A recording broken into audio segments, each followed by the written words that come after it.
سلامونه ګرانو دوستانو د ایب انګلیش چینل ته ښه راغلاست. نن په دغه ویډیو کې به موږ د هغه انګلیش غلطیانو باره کې خبرې کوو کوم چې ډېر زده کوونکي کوي. شاید دغه غلطیانې تاسو هم کوئ، نو دغه ویډیو تر اخره پورې وګورئ.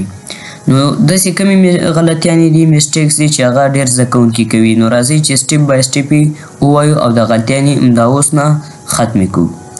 ګورئ دا موږ سره د انګلیش څه داسې جملې دي چې ډېر خلک غلطیانې کوي، زده کوونکي پکې ډېر میسټیک کوي او کنفیوژن وي ورته. لکه فار ایگزامپل he don't like tea. he don't like tea دا موږ سره اوس یو سنټینس ده، نو دا موږ سره 100% غلطه ده.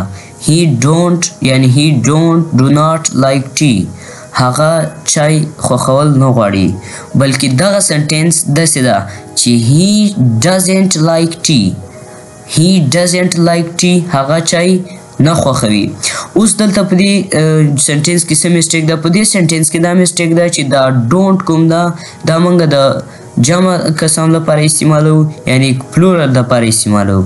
خو دلته موږ سره هی استعمال شوی، یعنی هی موږ سره واحد شخص ده، د واحد کس ذکر کیږي، نو موږ به doesn't استعمالو. does چې ده موږ واحد لپاره استعمالو.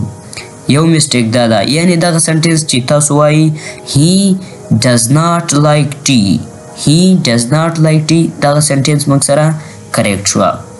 نیکسټ سنټینس موږ سره ده چې I am agree. I am agree، زه راضي یم. اوس تاسو به چې دا خو صحیح راغله، د دې کې میسټیک څه ده؟ په دې کې میسټیک ده am، دا به موږ داسې وایو، د دې تلفظ دا رقم کیږي چې I agree. I agree، زه راضي یم. اوس دلته موږ سره دا ورک چې دی دا دواړه یو ځای راغلی، لکه I am agree، نو په دې کې am ویلو ته هیڅ ضرورت نشته. I agree، زه راضي یم، دا موږ سره صحیح یعنی کریکټ سنټینس ده.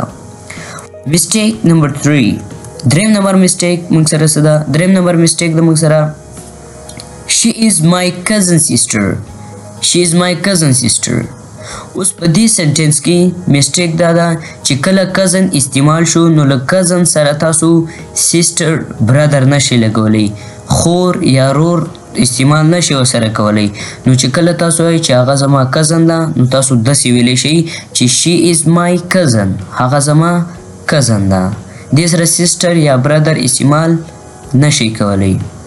میسټیک نمبر 4، څلورم نمبر چې کومه غلطي ده هغه دغه سنټینس کې ده چې I have a dog. I have a dog.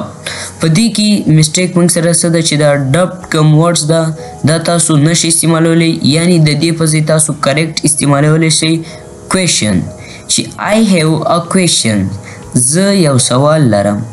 I have a questions، زه یو سوال لرم. امید لرم په دې څلور میسټیکس تاسو پوه شوي یاستئ.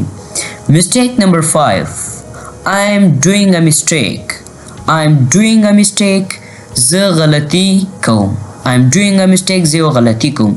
په دې سنټینس کې تاسو ته مینینګ صحیح درځي، خو دغه سنټینس کې چې کوم ورډز لګېدلي موږ سره ده doing. دلته چې کله تاسو غلطي کوئ، تاسو به doing نه استعمالوئ، د doing استعمال دی کې نشي راتللی، تاسو به د doing په ځای making لیکئ.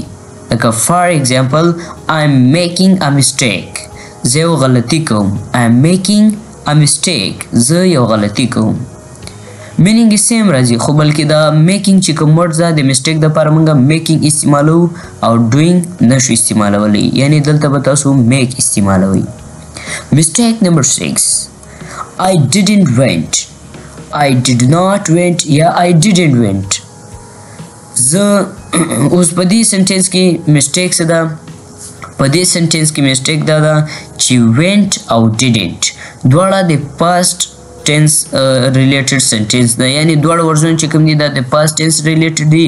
خو چې کله په یو سنټینس کې د پاست ټینس داسې رولز دي چې کله په یو سنټینس کې did not سره یعنی did not استعمال وشو، نو دا بیا به د ورب سیکنډ فارم نه وي، بلکې بیا به فرست فارم لګي.